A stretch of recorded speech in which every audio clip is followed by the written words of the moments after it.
Samahan ninyo akong i-reveal at i-unbox ang mga binili kong gifts for my family this Christmas. Ito ay Nike Vomero 5. This is for my dad. Deserve to ng dad ko kasi mahilig siyang maglakad-lakad, mag-exercise. So I hope magustuhan mo to, dad.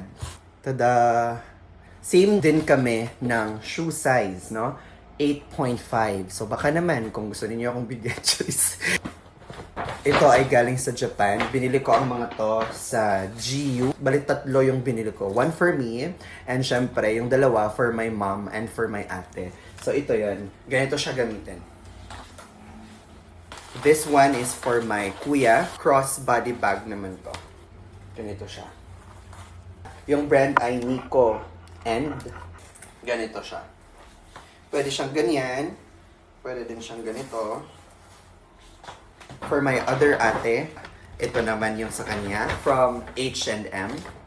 Binilhan ko siya ng wide high waist na denim pants. Ayun, so yun lang lahat yung mga pamasko ko for my family. Ipapadala ko to today. Sana magustuhan niyo to, mama, papa, ate, and kuya. Thank you so much for watching and see you in my next one. Bye-bye!